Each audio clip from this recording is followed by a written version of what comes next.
Yo, dudes, boys, and girls, welcome, my Mirko, to the SarCAST, the new SarCAST episode. Today we're going to be talking about a lot of interesting news, okay? So we're not really going to be covering a lot of topics. I think there's only 3 topics to talk about here.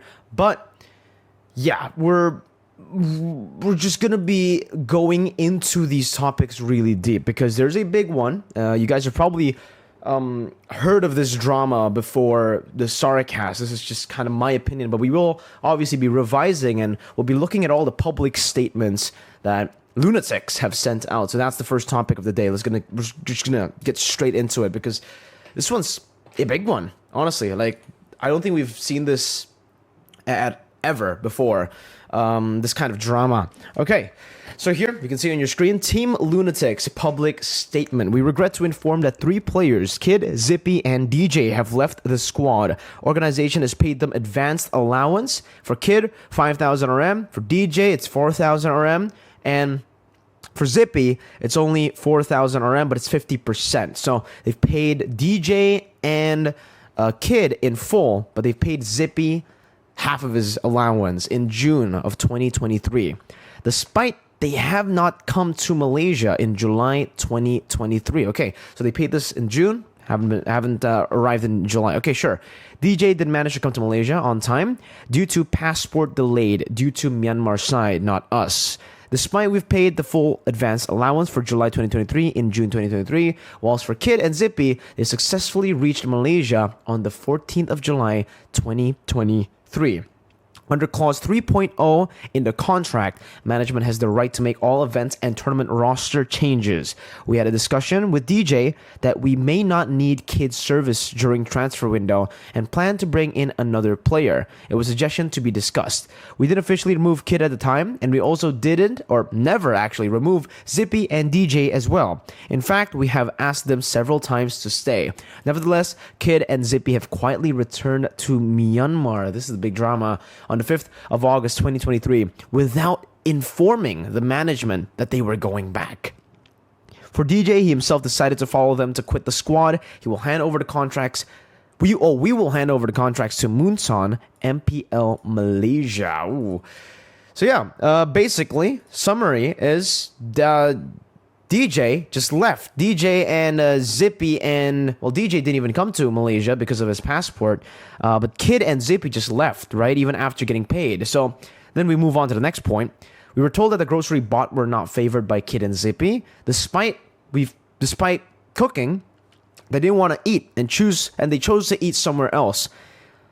We even brought bread toasters as requested by Kid, but it wasn't used at all. We tried our best to provide grocery to players. In addition, there was an e-visa and ticket claims that were delayed due to the time limitation. Both parties agreed that both Kid and Zippy were to purchase the ticket first and claim when they were here. However, we were told to prepare in USD currency, then change to RM, which is the Malaysian currency, then again change to USD currency. Then they preferred RM currency again. This uncertainty had caused slight delay from our side because we have to get money changer. We presume these are the reasons why Kid and Zippy felt uncomfortable. Zippy quietly returned to Myanmar on the 5th of August 2023 without informing the management, but requested to allow him to play M5 qualifier. We've told his representative that we can't decide on that because his name has already been locked in MPL Malaysia roster, which he needs to refer to Moonton MPL Malaysia. We need to remind again, we didn't remove Zippy, but he chose to return back to Myanmar quietly. In fact, we keep asking him to stay. Today, we tried to reach the representative and suggested to pay Zippy and DJ for August, despite they don't want to play anymore and decided to stay in Myanmar. But this offer was rejected. To be honest, we don't find any reason to pay them since they have left the squad themselves without proper SOP. We told the representatives that Zippy still can play if he still wants. Same goes to DJ, still can be with us if he is ready. Therefore, while they are in Myanmar, we still offer to pay them. Like we said above, they rejected the offer. We can't accept any unreal facts or posts circulating in social media for those above said points. We have decided to remove them, but nonetheless, we are being cooperative by informing Moonton on this matter for further actions. We regret to temporarily close the comment functions due to too many toxic comments. We apologize for any inconvenience caused. Okay. So there you go. That's the Lunatix statement. Okay, we'll get into the kids' statement real quick, but first I'll give you guys the my opinion on the whole drama or the whole issue going on right now, because this is quite a big one, right? From one point of view, from Lunatix's point of view, it feels like they've done everything that an org should do, right? They already paid their players their allowance, despite them coming late into Malaysia. They came in July, they were paid in June. No problem. They still gave it to them, and they gave them, apparently, the July 2023 and June 2023 allowance for both Kid and DJ in full, right? So there were some passport issues, there were some e-visa issues, but it does seem like, from the story, from this perspective, Lunatix tried their best to just give Zippy and Kid as much room, as much as they can give, basically, like groceries, cooking, everything, right?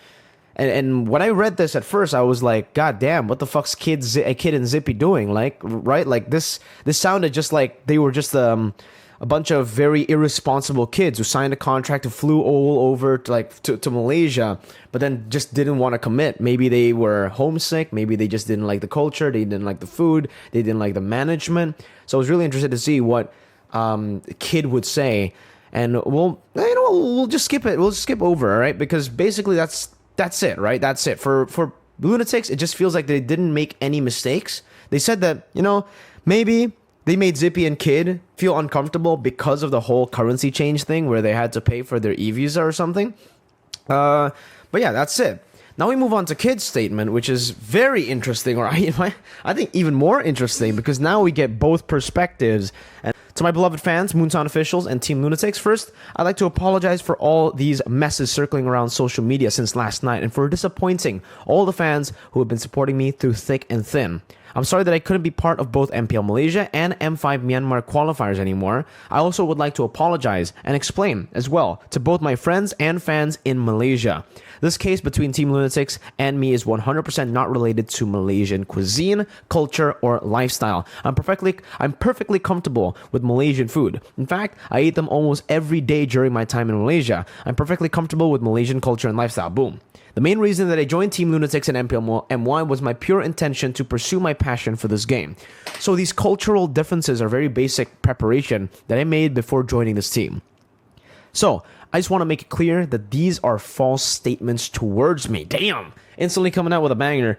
I'll explain all about the misfortune incident that I had during the time that I stayed with Team Lunatix here in this post. This might be a bit long, so please bear with me. No worries. Basic fact. Team Lunatix offered DJ as a coach with 4,000 ringgit on June 8, 2023. Kid as a hyper jungle role with 5,000 ringgit on June 8, 2023. And Zippy as a gold laner with 4,000 ringgit on June 18, 2023. The contract started on July 3rd, and the term of the contract is 5 months. All the players actively joined the training on June 9. Now, number one, DJ passport. Before signing the contract with DJ, he had stated that he didn't have a passport yet, and that faceting of the passport might require up to 400 to 500 US dollars. Both Team Lunatix and DJ agreed to pay in advance salary for DJ for 1 month, which is 4,000 ringgit. DJ had been helping out Team Lunatix since season 11. That's why Team Lunatix mentioned that they are keen to help this out. Number two, about my contract and the gaming camp. Lunatix offered me 5,000 ringgit as a hyper or jungle role and provided the advance payment, which is 1 month salary, 5,000 ringgit, as I mentioned above. I was well prepared for the cultural differences, but before we signed the contract, I even requested my representative, who was helping me out with the contract, to request the gaming house pictures, but Team Lunatix didn't provide it. And I have mentioned the hygiene culture of Myanmar as well, especially in Myanmar, where toilets are equipped with water pipes instead of toilet paper. Big W, by the way, Myanmar. Yeah, I hate toilet paper. Just personal experience. I'm sorry for cutting. Team Lunatix promised us not to worry, but when we arrived at the gaming house, we couldn't even flush down the toilet for a week. Jesus. God damn, I didn't. Okay, instead, we had to use a water bucket to flush it down. Now, if you guys are Indonesian, Malaysian, this is probably quite common in public restrooms, right? When you go to public restrooms in a gas station or stuff, this is kind of what you have to deal with. You got to flush it with a bucket. Maybe it's kind of like a squatting toilet, or maybe the toilet is just broken. But this is obviously very disgusting. A whole week they weren't able to flush it down. So I can kind of understand, you know, if I was flying out to Malaysia and my toilet couldn't even flush, I'd be quite pissed. For the meal plans, they promised to buy chicken meal rice. But when we arrived there, they only provided us with groceries and the manager cooked for us. We didn't eat in the gaming house, not because we didn't like Malaysian cuisine, but because the cooking oil was very dirty and they kept using it. Oh man, this is a common Indonesian tactic as well. Maybe the Malaysians do it as well. I don't know Malaysian culture, but yeah, you cook stuff with cooking oil and you reuse the cooking oil. You know, in households, you don't usually reuse the cooking oil that much. You reuse it like 2-3 times or 2 times, and then you're done, right? So, yeah, maybe that's a good concern.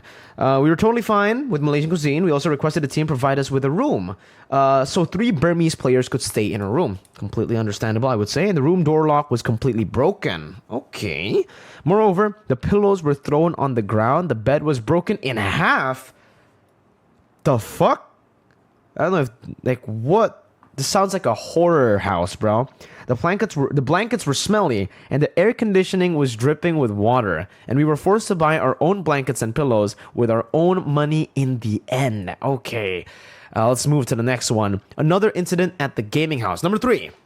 Zippy left the game squad and joined an MPL team because he wanted to test out the MPL player badge. He told the team manager before leaving the squad. Okay, so I will confirm for this. Basically, if you were to... Well, actually, no. Yeah, they didn't join an MPL team squad. So, if you guys are in an MPL squad, the admin will need to, like, kick you out. The owner or the squad leader will need to kick you out. You can't actually leave it. But since, I guess, the Lunatix team doesn't have the MPL player badge, that's why he could leave. But he already told his manager, apparently. Okay. And this is crazy. Okay. And the manager agreed to it. There you go. But the team owner said he didn't know about this and threatened Zippy to sue him with a lawsuit for leaving the squad and joining what the fuck? A lawsuit, bro. Yo, all right. I don't know how Malaysia does it, but for what I heard from Lafel and stuff, yeah, like people can sue each other in Malaysia. In Indo, suing is a joke. Nobody fucking sues anyone, okay? And skipping over, okay. He even mentioned that he sued people 2 times and his sister was a lawyer. That's a very detailed threat. Okay, this is just a very small, minor case and we got threatened heavily. Yeah, that's very weird. Just shortly after this, a couple of days later, one of the players from Gaming House recorded a video without our consent with his mobile phone. We were having a conversation about the strategy in Burmese, and he recorded those conversations and sent them to one of Myanmar's players and requested him to translate them for him. What the fuck? All right, whoever this player is in the gaming house, yo, he's a fucking creep though. Like, what is wrong with people? All right, so whatever. We reached out to the team manager and team owner about this. Since this is clearly a violation of our privacy, yeah, for sure. Team Lunatix didn't have any resolution regarding this. Okay, cool. 4, advanced salary and flight ticket fee. That last one was a big L on Lunatix's part, if that's true, right? DJ received 4,000 ringgit as an advance payment on June 18. Yep. I received 5,000 on June 20, and because of the team owner's car accident and health issue, Zippy only received half of his salary in 2,000 ringgit on the 12th of July. After signing the contract, we immediately requested e-visa fees and flight tickets, but they kept ignoring us and kept delaying. It ended up with me paying for both of us, e-visa and flight tickets. Holy shit. We reached Malaysia on July 14th. Team Lunatix also agreed that I could claim right back after I reached Malaysia. Okay, so they were going to get reimbursed, but they didn't pay. Okay, so they didn't get reimbursed me back since the first day I arrived in Malaysia. Up until now, I have come back to Myanmar. Even now, until they've gone back to Myanmar, they still haven't gotten the reimbursement. Okay. After the arrival of Malaysia, we were faced with a lot of issues due to a lack of management. We had to buy everything with our own money, such as pillows. We had to eat out everything with our own money, so we requested our own money back, $682, but they didn't give us back. On July 31st, we were only left with $10 in our hands, so we had trouble buying meals. The boss told us to wait at the camp and that they would return our money, but it didn't come that day until August 4th. That's why we changed our flight from the 12th of August to 5th of August. At first, we were going to inform that we would go back to Myanmar, but for our own safety, we chose not to. On 5th August, we told the manager in the morning that we were leaving. Some kind-hearted Burmese people from Malaysia helped us with the ride, since we didn't even have the money to catch the taxi to the airport. Holy shit, they paid for e-visa, they paid for their own flight ticket, and they had to pay for their own food. That's how much money they spent. They couldn't even fucking go to the airport, bro. Jeez. Alright. God damn, yeah, and to catch a taxi to the airport. As for DJ, they promised they would buy the air tickets after DJ got his passport, but they never did. Holy shit. Just to make it sure, we came back to Myanmar because, number one, Team Lunatix didn't pay back our money, even after we stayed 22 days in Malaysia. Whoa! Okay, we didn't have any money left for even daily meals and necessity. Number three, we were threatened by the owners to sue us. It was this very strange one. Big L on the owner, if that's true. No more privacies within the gaming house. That's a big concern. We didn't feel comfortable living in this kind of situation. I mean, when the toilet doesn't flush for a whole week, I wouldn't be comfortable either. We're sorry if we let our fans down by making such a decision. We're sorry if we caused unnecessary measurement that Moonsun officials had to take, but we are not sorry that we came back to Myanmar and were accused of false accusation by Team Lunatix. Chad Kidd, bro. Okay, so let's talk a little bit about this, okay? And this is why, by the way, a couple months ago, there was a government official or from the government body of Indonesia who criticized the franchise league, said it's not competitive, etc. And this problem that we're seeing right now from Two Lunatics and Kid, this is the exact problem that kind of raised the whole franchise league situation. Why franchise leagues are a thing. It's not just to protect the org, obviously. Like the organization will be better off, right? They'll be able to grow and they'll be able to be sustainable, at least as a business, number one. But also to keep the players safe. You never know. Sometimes organizations are very scummy.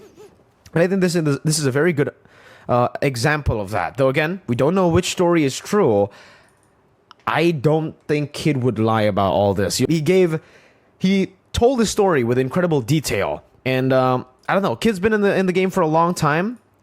I think I'm trusting him a bit more, man. I think, you know, the things that he's saying here is just baffling. Because if it was me, I'd probably do the same thing. I'd probably just run back to Indo. If I was flown out to Malaysia, was told to pay for everything, didn't have any money left, and I was getting threatened by the owner that I would get sued for what? Oh, geez, that is scary, right? Especially for Kid and Zipex and these young players, man. These players are very young, so the fact that they would have to go through all that, I think they made a very intelligent move by going back and flying back and buying their own tickets to go back home, because this is unacceptable. And I hope, you know, I don't know what will happen here, but if all this is true, I hope Lunatix gets punished, man, because this is some bullshit right here.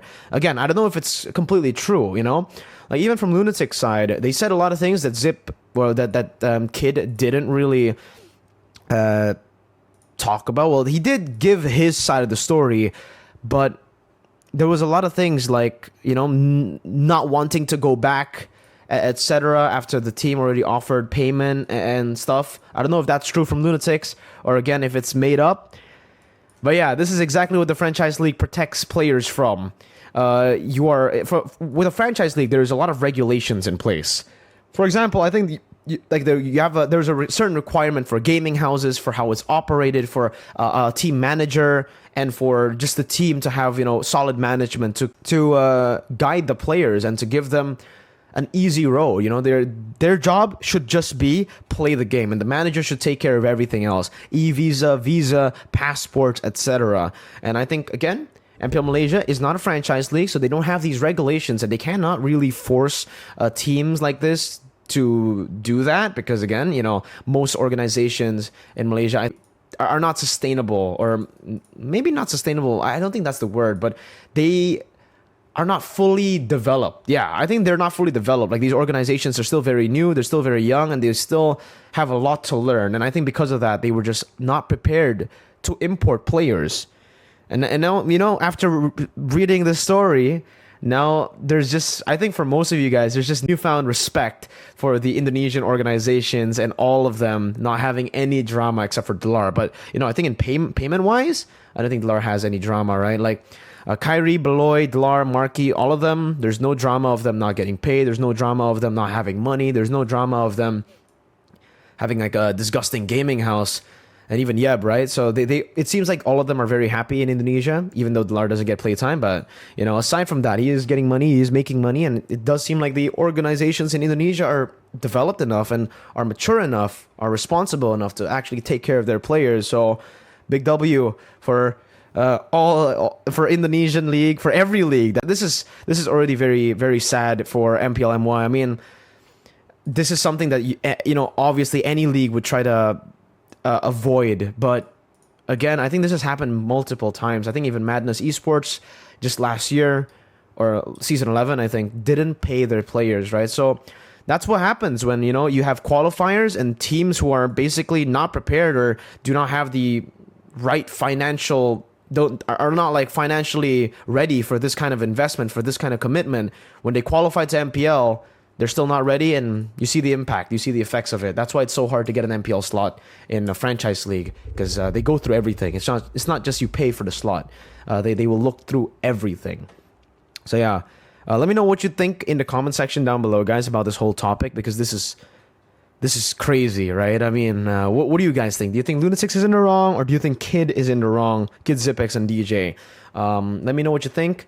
I want to hear from you guys, because for me, I think I will kind of side with Kid a bit more here after hearing his story. It just feels more believable. I don't know. Yeah. Let's move on to the next topic, which is the MPL PH rosters. Okay. So we're going to start with the champions. Echo here. Echo Philippines with Coach Tic Tac, Yawi, Sanford, Carl TZ, Benny QT, Sanji, JP, and Coach Trevor. They didn't really change much here. They literally kept the same roster, but they added in JP into their MPL roster. So it is literally the Season 10 MPL PH Echo roster, right? Yeah, no more. So Zaida will still be an Echo MDL. And despite their performance, Echo's performance in WCG, it seems like they still trust all of their players here. Maybe it was just a fluke, they didn't perform well, maybe because of some synergy issues, etc. But it does seem like they still trust their players here. So I'll do the same. I think I'll trust the players. I'm still a big fan of all of them, especially Sanford. He's really good. But yeah, I think there's not much else that I would want to say, because it's the same roster that we've seen for a long time now. Let's move on to Blacklist International. Coach Master Basics, Coach Dexstar still coaching, and then now we have Coach Bonchan and Coach Galad. I met all of them. They're all real cool dudes. We actually had conversations and together at MSC, and for Bonchan, we had a conversation at M4, and I think they're still very good coaches. I think even Master the Basics and Dexstar, even though a lot of people would criticize their performance at MSC, criticize their drafts, etc., I think they have learned through those mistakes how to get better and how to draft for the team properly, because in MPL or NMSC, they made it all the way to the grand finals. They showed that level of consistency. Then for the players, we have the Padap, Haji, and Oheb, MV3. And then they have Kimpoi, Eon. I don't know who Kimpoi and Eon are. I'm sorry. They also have Sensui, which is a good addition, I would say. I think yesterday in Snapdragon Pro Series, one of the main reasons that they weren't really able to do good was not just that they didn't have VYs. Obviously, a lot of people will say that, but I think it was because of Renegade and Hades. Hades was really underperforming with Blacklist International, and now that they have Sensui, a guy who can actually retry really well, one of the best utility junglers maybe in the Philippines, I think it'll suit Blacklist International style really well. Then they still have Yue, so I've heard also that Haji will be the roamer and Yue will be the mid laner. I think that's going to be a good combo. Haji, I always trust him. My favorite player on Blacklist International. I think he's definitely got the mechanics, but as a team right now, they're gonna have to rebuild and improve a lot with the way they make shot calls and stuff, because it's already very different. Usually it's always V making the shot calls back in the day. Now with a whole change and lineup and shot caller as well, they're going to have to adapt a lot. And Renegade, I honestly think if Renegade sticks to the roamer here, I don't think he's going to get much playtime, especially considering, Haji is his main competitor in the roam position. Owl as well might not get a lot of game time here. Depends though, because Oheb has been, I think it's because of his inactivity last season that in SPS he just looked very rusty. But if he gets back to his form, I don't think Owl will get a lot of play time. But if Oheb doesn't get into his form, then Owl will probably be better. I think this is a very experimental lineup that Blacklist are doing. They're taking a big risk here, and it'll either pay off really good or it's going to end up really bad for Blacklist. I hope for Blacklist it is going to be success that they get with this new roster, because again I would love to see Blacklist represent PH again in M5. Blacklist is the biggest org in M5. If you want to get as many people to watch the audience, then I think Blacklist getting there is a must. But yeah, let's move on over to the next one, which is RSG PH, which they have kind of made like a few big changes in their lineups here. Still Coach Panda as the coach. I think Coach Panda has always been a very phenomenal coach. I love this coach, the way he drafts and the way he thinks about the game, his perspective on the game. It's still Aqua, Eman, and Light, and Nat. So it's still the MSC lineup, but now with Irad. No more DEMONKITE. RTZ and Soul, not too familiar with these two players, just new additions to the team. But honestly, looking at RSG Philippines, I think they should be using the main lineup most of the time. And maybe if they actually want to make it to M5, I think the main lineup with the Rad is already a very solid lineup. I think in SPS, RGPH was a bit lackluster. I don't want to put the blame entirely on DEMONKITE, but you could definitely see that if the trio mid doesn't get rolling, it's over. And DEMONKITE was very limited with his hero pool. He wasn't able to pull off like the big assassins that he used to before, and he definitely isn't able to pull off the assassins like Irad. So yeah. If they fix those issues, I think they will. With Irad, I think it's going to be a very, very good team. Moving on to BREN. This is the same AP BREN, the same roster, but now they have Mumu Kid. I'm not familiar with Mumu Kid, but Coach Ducky, very good coach. Coach Ren is actually the guy who drafts for AP BREN. I think from what I know, from looking at SPS, he was the one who was behind the players. But Kyle TZ, Few, Super Marco, Ogwen, Flap TZ, and Pando. So Pando's been there. He's been a sub for a while now. But I think with their main lineup, AP BREN have shown that they are very, very good, and they can obviously keep this level. I think it was a good decision by the AP BREN management also not to fully revamp the roster, because there's still a lot of potential with this roster, with this lineup. Despite them losing an SPS, I think you can't really write them off. There's definitely a roster that are still very hungry for their first title with this new roster. Not their first title ever, because they won M2. But yeah. AP BREN, excited to see them. I'm a big fan of their players, Super Marco, So can't wait to see how they do in MPL PH Season 12. Moving on to the next team, I think it's, Omega. Okay, so Omega, Coach Stronger. So no more E2max as a coach, no more Pakbet as a coach. And then Andoryu, not familiar with Andoryu, I'm very sorry. E2max, Ryota from Onyx PH, moving in to Smart Omega, and there's no more Renzio. Move to Cambodia. And Kelra here will be apparently multi-role, so he'll play either the jungle or the gold lane. Me personally, I prefer him in the gold lane. He has the reaction time, he has the mechanics to pull it off, and he can obviously just carry the team. The legends are back though, Chaknu and Rebo, dude. Many people consider Rebo the GOAT. I think right now, I would say that Carl Teasy is the GOAT, but if Rebo, performs and pops off, then maybe he can take back that title. Maybe that's what he's looking for. Someone took his title, he wants to get it back. Jome, though, as well in this lineup, he was really, really good in Lunatix in MPL Malaysia Season 11. I can't wait to see how he performs in MPL PH now up against Filipinos, because in Malaysia, I think obviously it was a very different environment. I think Jome was able to just shit on everyone because the level in MPL Malaysia isn't the same level as MPL PH, MPL ID, and especially MPL PH here. We'll see how he performs. Spidey, not real. I don't really know much about Spidey. I'm looking forward to see how Omega performs though with this lineup. E2max back, Chaknu back, Kelra back. I love it already, bro. I love it already. All right, moving on to MINANA. Okay, let's go to MINANA here. So MINANA, this is a very interesting mix. So now it's MINANA Evos. It's no longer just MINANA. It's, MINANA Evos. Coach Yelly Hayes. So Yelly Hayes is going to be the coach with Isonar. And then they actually acquired some of the players from Archives Esports. Yeah, they were, I forgot the name of the team, but it was DR, right? It was the DR team. Now it's AR because archives, but DR, it was Dragon or something, the old team that was dominating the amateur scene.